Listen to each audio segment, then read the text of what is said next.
Hi friends, good morning. Pavithra സീരിയലിന്റെ latest എപ്പിസോഡിലെ വിക്രമും വേദയും കൂടെ അനിയൻകുട്ടനെ ഹോസ്പിറ്റലിൽ എത്തിച്ചിരിക്കുക. ഡോക്ടർ, എങ്ങനെയെങ്കിലും ഒന്ന് രക്ഷിക്കണം, ഒരുപാട് ചോര പോയിട്ടുണ്ട് എന്ന് വിക്രം പറയുമ്പോ ആ ഡോക്ടർ പറയും, ഇത് വെട്ടുകേസല്ലേ, നന്നായി ഗുണ്ടപ്പണി അറിയാവുന്ന ആരോ ചെയ്ത പണിയാണേ, ഇത് ഇങ്ങനത്തെ കേസൊന്നും ഇവിടെ എടുക്കില്ല, ഇത് പോലീസ് കേസാവും, നിങ്ങള് സർക്കാർ ഹോസ്പിറ്റലിലേക്ക് പോയിക്കോളൂ. ഇത് കേൾക്കുന്ന വിക്രമിന് അങ്ങ് ദേഷ്യം വരും. വിക്രം ആദ്യം നല്ല രീതിയിൽ പറയും, പിന്നെ ഡോക്ടർ ഇത് തന്നെ ആവർത്തിക്കുമ്പോ വിക്രം ദേഷ്യത്തിലെ, സാറിനിട്ട് ആരെങ്കിലും ഇങ്ങനെ ചെയ്തു കഴിഞ്ഞാല് സാർ ഇത് തന്നെയാണോ ചെയ്യാ, ഇവിടെ ചികിത്സിക്കില്ലേ, നിങ്ങൾ എന്തായി പറയുന്നത് എന്ന് ഡോക്ടർ ചോദിക്കുമ്പോ വിക്രം പറയും, ഇവിടെ ഇട്ട് ഞാൻ സാറിനോട് ഇതേ പരിപാടി ചെയ്തു കഴിഞ്ഞാൽ സാറിന് ഇവിടെ ഉള്ളവർ ചികിത്സിക്കില്ലേ, നിങ്ങൾ എന്താ ഭീഷണിപ്പെടുത്താണോ എന്ന് ഡോക്ടറും ദേഷ്യത്തിൽ ചോദിക്കും. ഈ സമയം വേദ പറയും, വിക്രം മതി സാർ, പ്ലീസ് ഡോക്ടറുടെ ഡ്യൂട്ടി ചെയ്യോ, ഒരാൾ ഇങ്ങനെ വന്നു കഴിഞ്ഞാല് അയാളുടെ ജീവൻ നിലനിർത്തുന്നതല്ലേ ഡോക്ടർ, നിങ്ങൾ നിങ്ങളുടെ എത്തിക്സ് കറക്റ്റ് ആയിട്ട് ചെയ്യണം, പിന്നെയല്ലേ നിയമവും പോലീസും, ഇതിന്റെ പേരില് എന്ത് പ്രശ്നം വന്നാലും ഞാൻ ഏറ്റെടുത്തോളാം, ദയവ് ചെയ്ത് അനിയൻകുട്ടിനെ ഒന്ന് നോക്കണം. അങ്ങനെ വേദ നല്ല രീതിയിൽ ഡോക്ടറടുത്ത് സംസാരിക്കുമ്പോൾ വിക്രമും, സോറി ഡോക്ടർ, അപ്പോഴത്തെ ദേഷ്യത്തില് ഞാൻ എന്തൊക്കെയോ പറഞ്ഞു, ഡോക്ടർ ഒന്ന് നോക്കണം. അങ്ങനെ അവര് കുറച്ച് നന്നായി പറയുന്ന കേൾക്കുമ്പോ ഡോക്ടർ പരിശോധിക്കാന് അനിയൻകുട്ടിനെ റൂമിലേക്ക് കൊണ്ടുപോവാണ്. അങ്ങനെ മുറിയൊക്കെ ക്ലീൻ ചെയ്ത് ഡ്രസ് ചെയ്യാം. വിക്രം ടെൻഷനോടെ ഇങ്ങനെ പേടിച്ചാടി ഇരിക്കുമ്പോ വേദ അടുത്ത് വന്ന് വിക്രത്തിന്റെ തോളില് കൈവച്ച് സമാധാനിപ്പിക്കുകയാണ്. അല്പസമയം കഴിയുമ്പോ സജീവും ജോസഫും കൂടെ അങ്ങോട്ട് വരും. എടാ എന്താ പറ്റിയത് എന്നവര് മാറി മാറി ചോദിക്കും. വിക്രമാകെ ടെൻഷനില്ല, ഒന്നും പറയാൻ കഴിയാതെ നിൽക്കുക. ശേഷം ഒന്ന് സ്വയം ആശ്വസിച്ചതിനു ശേഷം എല്ലാ കാര്യങ്ങളും അവരോട് പറയുന്നത്. എല്ലാം കേട്ട് അവര് ഞെട്ടിപ്പോകും. ഇന്നെ കുത്തം വന്നവർക്ക് മുന്നില് തടയാൻ ശ്രമിച്ചത് അനിയൻകുട്ടൻ. അങ്ങനെ അവര് സംസാരിച്ചുകൊണ്ട് നിൽക്കുമ്പോ ഡോക്ടർ വന്നിട്ട് പറയും, മുറിയൊക്കെ ഡ്രസ് ചെയ്തിട്ടുണ്ട്, പക്ഷെ തോളലിന് ഒരു സർജറി വേണ്ടിവരും, അത് സർജൻ വന്നിട്ട് നാളെ തീരുമാനിക്കൂ, ബ്ലഡ് ആവശ്യമുണ്ട്, ഡീറ്റെയിൽസ് നേഴ്സ് പറഞ്ഞുതരും എന്ന് പറഞ്ഞ് ഡോക്ടർ അവിടുന്ന് പോകും. അങ്ങനെ നേഴ്സ് ഒരാളോട് അകത്തേക്ക് ചെല്ലാൻ പറയും. വിക്രം പോകാൻ തുടങ്ങുമ്പോ ഇത് ഞാൻ നോക്കിക്കോളാം എന്ന് പറഞ്ഞ സജീവ് പോവാണ്. അത് കഴിഞ്ഞാ വിക്രം ജോസഫിനോട് തന്റെ ബൈക്ക് എടുത്ത് വേദയെ വീട്ടിൽ കൊണ്ടുവച്ചെന്നാക്കാൻ പറയും. വേദ പറയും, കുഴപ്പമില്ല, ഞാൻ നിന്നോളാം. വിക്രം പറയും, വേണ്ട, ഇനി അവിടെ എത്തിയിട്ടില്ലെങ്കില് വീട്ടിലുള്ളവർ പേടിക്കും, നേരം വിളിക്കാൻ ഇനി 10 മിനിറ്റ് കൂടെ ഉള്ളൂ. അങ്ങനെ നിർബന്ധിച്ച് വേദയെ അവിടുന്ന് പറഞ്ഞയക്കാനേ. പോകുന്ന സമയം വേദ ഇങ്ങനെ തിരിഞ്ഞു നോക്കണേ. ആ സമയം അവരുടെ ഉള്ളിലുള്ള എന്തൊക്കെയോ ഫീലിങ്സ് അവരുടെ കണ്ണുകൾ കൈമാറുന്നുണ്ട്. അങ്ങനെ പരസ്പരം നോക്കി നിൽക്കണേ. അങ്ങനെ നേരം പുലർച്ചയോടെ അടുത്തിട്ടുണ്ട്. ഈ സമയം പത്രം വന്നിരിക്കണേ. മാഷ് രാവിലെ അതെടുത്ത് വായിക്കാൻ തുടങ്ങുമ്പോഴായിരിക്കും ജോസഫ് വേദ എവിടെ ആക്കുന്നത്. മാഷിങ്ങനെ നോക്കി നിൽക്കും. വേദ അകത്ത് പോകാൻ തുടങ്ങുമ്പോ, നിക്ക്, എവിടെ പോയതായിരുന്നു? ഞാൻ വിക്രത്തിന്റെ കൂടെ പോയതായിരുന്നു. അനിയൻകുട്ടനെ പെട്ടെന്ന് വയ്യാതായി, ഹോസ്പിറ്റലിൽ പോയി. വിക്രം ഹോസ്പിറ്റലിലുണ്ട്. മാഷിക്ക് നിങ്ങൾ എപ്പോ പോയതാ ഇവിടുന്ന്? ഇന്നലെ രാത്രി അനിയൻകുട്ടന്റെ ബർത്ത്ഡേ ഫംഗ്ഷൻ ഉണ്ടായിരുന്നു. മാഷ് അറിയോ, ആ ബർത്ത്ഡേ പാർട്ടി കഴിഞ്ഞതിന് ശേഷം ഗുണ്ടകൾ കയറി വന്ന് ആക്രമിച്ചിട്ടുണ്ടാവും, അവന്റെ തല തല്ലി പൊളിച്ചിട്ടുണ്ടാവും അല്ലേ? അയ്യോ, വിക്രത്തിന് കുഴപ്പമൊന്നുമില്ല. എനിക്ക് പിന്നെ അവന് നിന്നെ ഇവിടെ കൊണ്ടുവന്നാക്കിക്കൂടായിരുന്നോ? എന്തിനാ മറ്റൊരാൾ? അതില് വേദയ്ക്ക് മറുപടി ഒന്നുമില്ല. വേദ ഇങ്ങനെ തല താഴ്ത്തി നിൽക്കുമ്പോ മാഷ് പറയും, മോളെ, നീ വിക്രത്തിന്റെ ഫ്രണ്ട്സിനോടൊപ്പമോ അല്ലെങ്കിൽ നിന്റെ പെൺസുഹൃത്തിനോ ആൺസുഹൃത്തിനോ ഒപ്പമോ രാത്രിയിലോ പകലോ പുലർച്ചയ്ക്ക് ഇവിടെ വന്ന് കയറുന്നതുകൊണ്ടോ എനിക്ക് കുഴപ്പമില്ല. പക്ഷെ അതിലൊരു ശരികേടുമില്ല എന്നാ നാട്ടുകാർ ചിലപ്പോ പലതും പറയാൻ തുടങ്ങും. അത് അവരുടെ ദുഷിപ്പിന് ഉത്തരം കൊടുത്ത് നടക്കാൻ എനിക്ക് വയ്യ. അവനോടൊപ്പം പോയ നീ അവന്റെ കൂട്ടുകാരനോടൊപ്പം ഇവിടെ വരണമെന്നുണ്ടെങ്കില് അവൻ എന്തോ ഒരു കുഴപ്പത്തിൽ ഇന്നലെ ചെന്ന് പെട്ടിട്ടുണ്ട്. അത് മനസ്സിലാക്കാനുള്ള ബുദ്ധി എനിക്കുണ്ട്.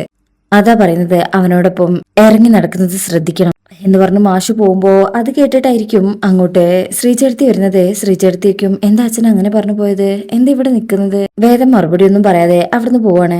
വേദ റൂമിൽ പോയിട്ട് സങ്കടത്തോടു കൂടി സംഭവിച്ച കാര്യങ്ങളൊക്കെ വീണ്ടും ഇങ്ങനെ ആലോചിച്ച് ആകെ പേടിച്ചിരിക്കണേ. പിന്നീട് നേരം വെളുത്തു. രാവിലെ തന്നെ അനിയൻകുട്ടന്റെ അച്ഛൻ ഹോസ്പിറ്റലിലെത്തി വിക്രത്തിനെ കാണും. എന്താ മോനെ വിക്രം, എന്റെ മോൻ എന്താ പറ്റിയത് എന്ന് കരഞ്ഞോണ്ട് ചോദിക്കുക.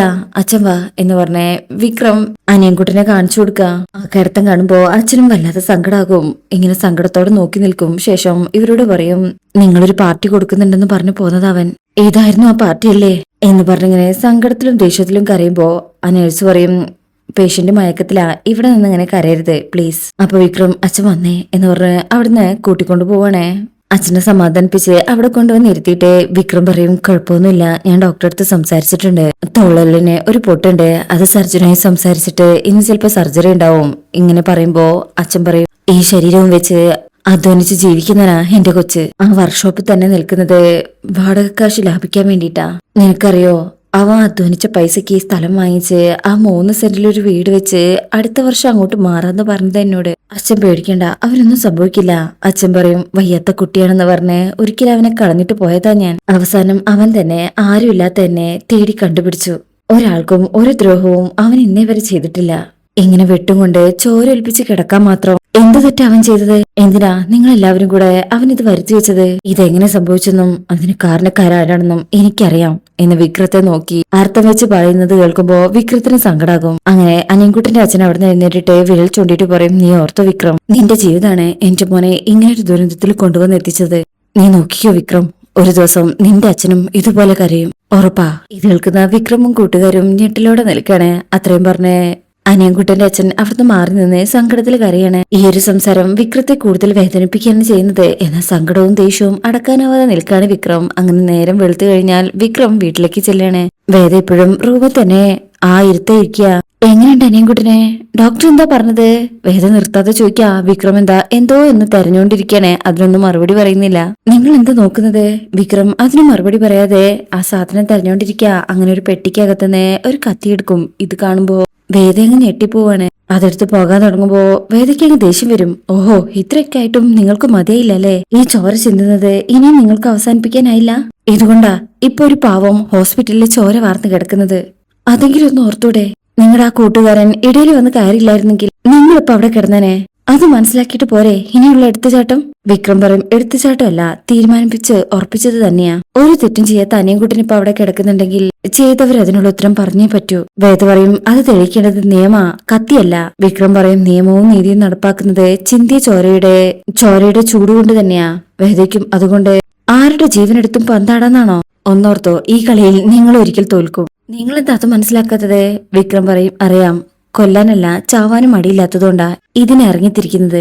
അപ്പൊ നിങ്ങളുടെ അമ്മ, നിങ്ങളുടെ വീട്ടുകാരെ ഇത്രയും കാലത്തെ ജീവിതത്തിൽ നിങ്ങൾക്ക് ആരോടെ ഒരു കടപ്പാടും തോന്നിയിട്ടില്ലേ? വിക്രം പറയും, കൂട്ടത്തിലൊരുത്തൻ വീണ് ചാവാറായി കിടക്കുമ്പോൾ ബന്ധങ്ങളുടെ പേര് പറഞ്ഞ് അകത്തൊളിച്ചിരിക്കാൻ മാത്രം ഭീരുവല്ല ഞാൻ എന്ന് പറഞ്ഞു പോകാൻ തുടങ്ങുമ്പോ വേദ കൈവച്ച് തടയും. മാറി നിക്ക്.